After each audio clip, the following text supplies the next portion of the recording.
Hello everyone and welcome to my channel Y&R Trends. I hope everyone is having a wonderful day.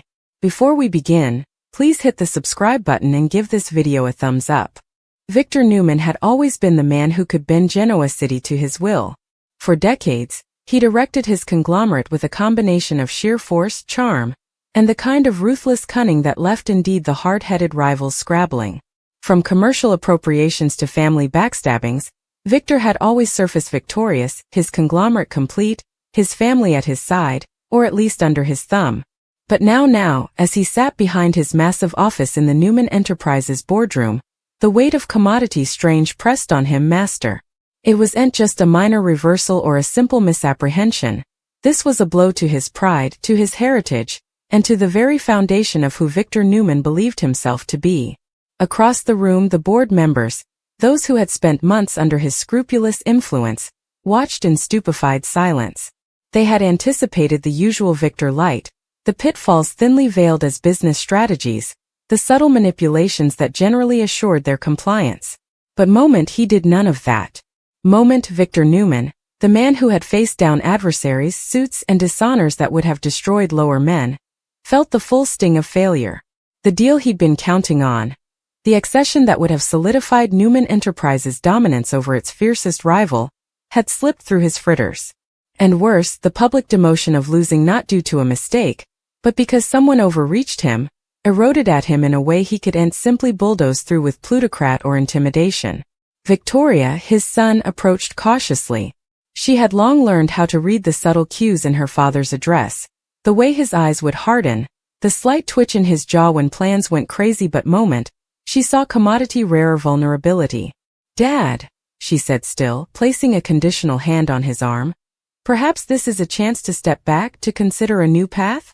Victor shook his head, a rare flicker of mistrustfulness crossing his generally ironclad expression. "Victoria, I do'n't step back," he said, though the words demanded their usual futurity. "I acclimatize, I overcome, but this is different." He leaned back, his aspect drifting toward the window overlooking the megacity he'd conquered time and again. The skyline lustered in the autumn light, but to Victor, it felt distant, nearly alien. The study of leaving, indeed temporarily, Newman Enterprises, and Genoa City itself was a notion he'd no way entertained. And yet, it now sounded ineluctable. Word of Victor's first defeat gurgled through the megacity like campfire. Media outlets suspected about the reasons, from internal backstabbings to strategic crimes, while challengers eyed Newman Enterprises with unknown boldness. Inside the family, whispers circulated. Would Victor truly step down, indeed if only to regroup? Could the conglomerate survive without his iron grip at the helm? For all his influence, Victor was realizing that some battles weren't won with intimidation, plutocrat, or indeed sheer restraint. Some battles were internal, and this bone was far more particular than any boardroom battle. In the sequestration of his study, late that night, Victor brazened the verity he'd long avoided. Time had shifted, and so had the dynamics of power. He'd erected his life on being imperturbable, untouchable, the impregnable force in every room. But now, for the first time, he felt fragile, his mortality and limitations pressing on him in a way that no deal, no plutocrat, no fidelity could cushion. And with that consummation came a decision that would shock everyone who knew him. Victor Newman, the man who had always fought tooth and nail for his conglomerate, would leave. Not ever. He no way truly left anything but long enough to heal, to plan, and to crop formerly more. As he drafted a statement to the board, his hand steady despite the fermentation in his mind, Victor felt a admixture of fear and emancipation. Stepping down from Newman Enterprises, indeed temporarily, felt like admitting weakness. Yet, paradoxically, it also felt like the first step toward a new kind of strength, a strength embedded not in dominance but in survival, heritage, and the precisely measured tolerance of a man who had learned, eventually, that indeed Victor Newman could be defeated. And as the press release hit the megacity, as the world outdoors suspected and rumored and watched, one thing was certain: Genoa City would no way be the same, and neither would Victor Newman. Victor Newman's defeat was further than a business loss. It was a seismic shift in the power dynamics of Genoa City, one that left ripples through both his family and his conglomerate. From the moment the boardroom doors closed behind him that autumn, Victor felt the weight of a strange and unpleasant sensation: vulnerability. He'd spent his life casting a persona that was untouchable, a man whose presence alone commanded respect, fear, or both.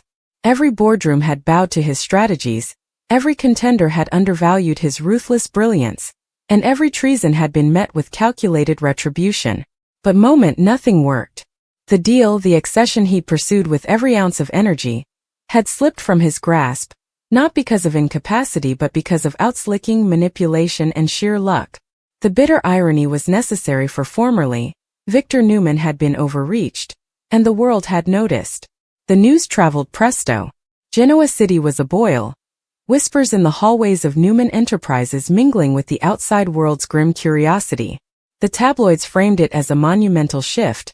The man who had no way known defeat was suddenly mortal, fallible, and for the first time in decades uncertain. Victor's character, formerly untouchable, was now under scrutiny, and his adversaries, both old and new, smelled occasion. Jack Abbott, longtime rival and occasional supporter, was formerly tensing his grip on his own gambles, savoring a palm he hadn't achieved directly but had long anticipated.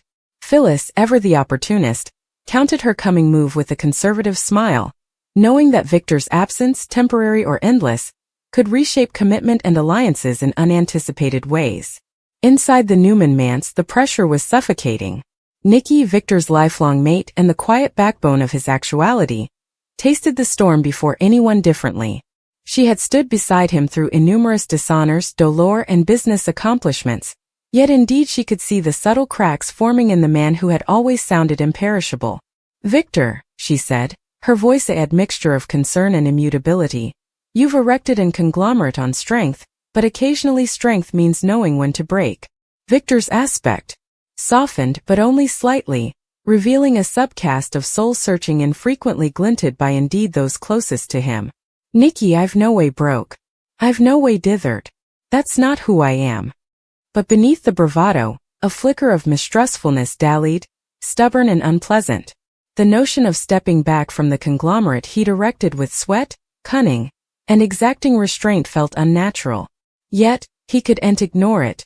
His body and mind both rumored that he demanded to reassess, to step down before the cracks came irrecoverable. The family responses were complex. Victoria, the son who had learned to navigate her father's violent personality from nonage, felt a combination of relief and anxiety. She had always stressed the consequences of unbounded ambition, the collateral damage of Victor's implacable drive. Now, with the conglomerate vulnerable, she could eventually consider introducing ideas and strategies of her own, but the study of losing the guiding force of her father filled her with dread. Nick, his son, tasted a rare occasion to assert influence over Newman Enterprises, but also stressed that Victor's absence might destabilize the company and the family. Indeed, Adam, the black lamb and imperishable schemer, tasted a delicate balance of power tilting, though he couldn't repel imagining the advantages to be seized during this period of query. Outside the walls of Newman Enterprises, the megacity itself sounded to hold its breath. Media outlets suspected endlessly, framing Victor's first public defeat as the morning of a new period in Genoa City. The stock request replied with subtle volatility, reflecting both concern over Newman Enterprises' leadership and investor curiosity about the coming strategic moves. Pious workers, those who had long reckoned on Victor's fostering presence, faced a surge of mistrustfulness and fear. Would they continue under interim leadership? Could the company survive a shift in control, indeed temporarily?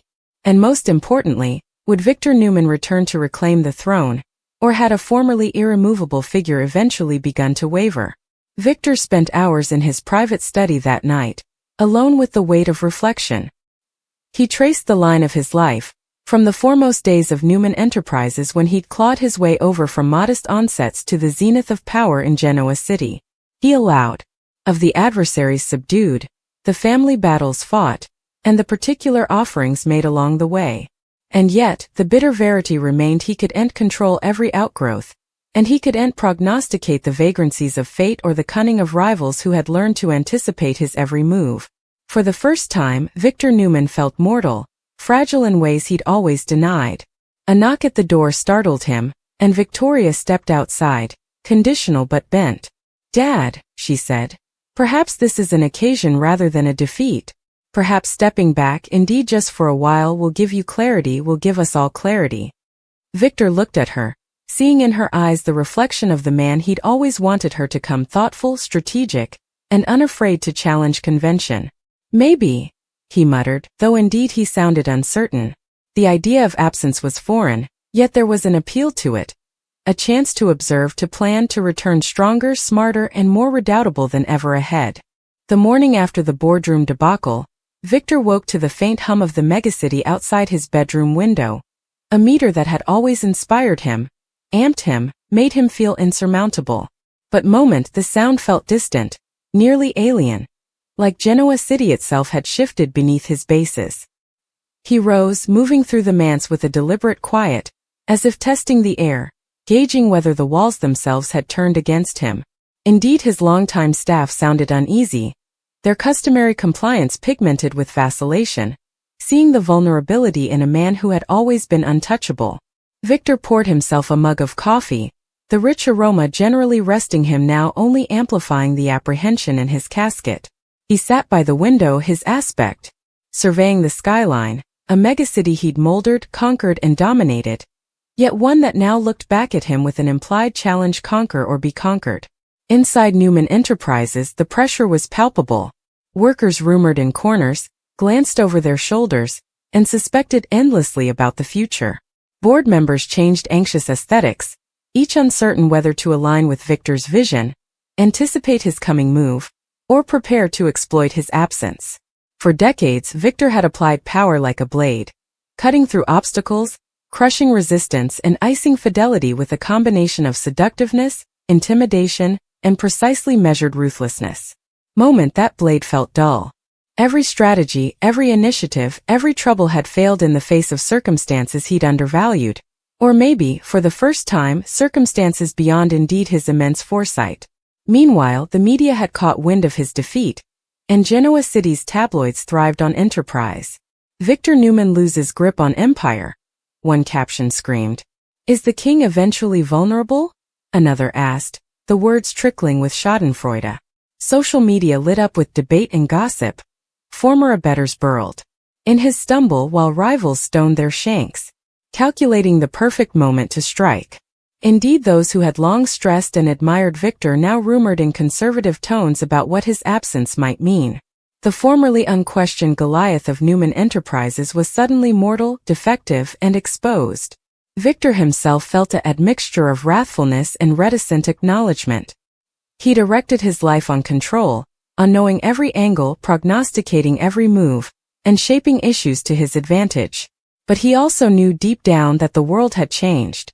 Challengers were smarter, alliances more fragile, and technology and media exposure created vulnerabilities he couldn't entirely dominate.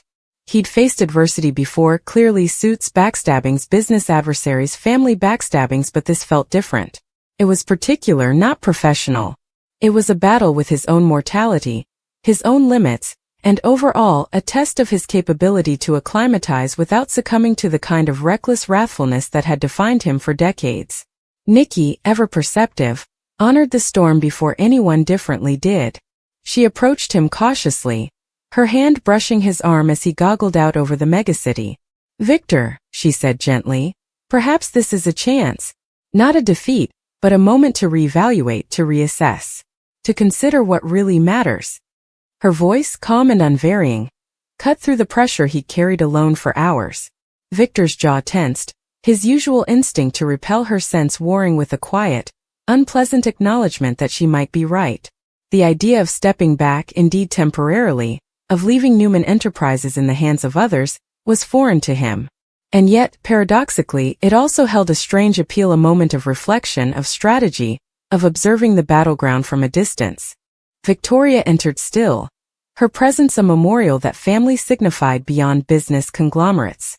Dad, she said vocally, perhaps this is the moment we've each been staying for.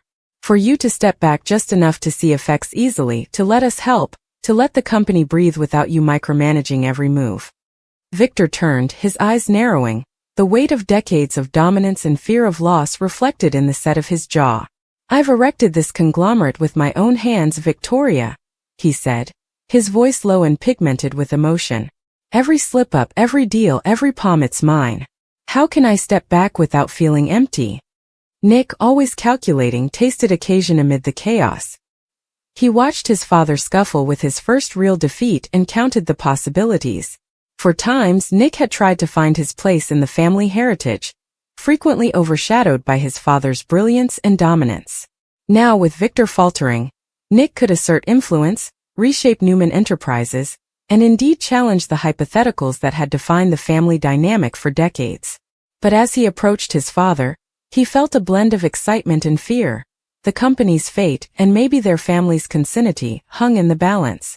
"Dad," Nick said precisely, "perhaps this is our chance to do effects else. Together." Victor regarded him for a long moment, the familiar pressure between father and son palpable. He'd always demanded fidelity, respect, and unquestioning obedience, yet now he realized that indeed these bonds were being tested.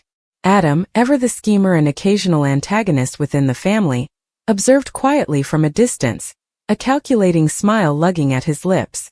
He'd always known that Victor's strength was both his topmost asset and his implicit weakness. Now, with the Goliath shortly unsteady, Adam envisaged avenues for power, influence, and subtle manipulation. Yet indeed he could smell the graveness of the moment. Victor Newman's first real defeat wasn't just a business event. It was an emotional, cerebral bouleversement that would reshape every alliance, every strategy, and every relationship in Genoa City. Beyond the family, the ripple goods of Victor's defeat touched every corner of the megacity. Challengers who had long stressed him now moved with a newfound confidence. Jack Abbott recalibrated his strategies, importing both direct competition and the craft of request positioning, knowing that Newman Enterprises' vulnerability created rare openings. Phyllis, sharp and opportunistic as ever, measured her relations precisely, considering how she could gain advantage without provoking a wrath she knew could resurface at any time. Lauren and Abby, longtime spectators of Victor's conglomerate, also tasted the moment's energy, each pondering moves that could shift the power balance in their favor. Victor, meanwhile, scuffled with his own reflection. He allowed back on decades of palms and failures, backstabbings, and rapprochements. He flashed back moments of immense pride, moments of crushing loss, and the innumerous times he'd rebuilt from adversity. But this was different. This was the first time that the world, and indeed his own family, had truly seen him falter. And in that faltering, in the painful acknowledgement of fault, he discovered a strange clarity.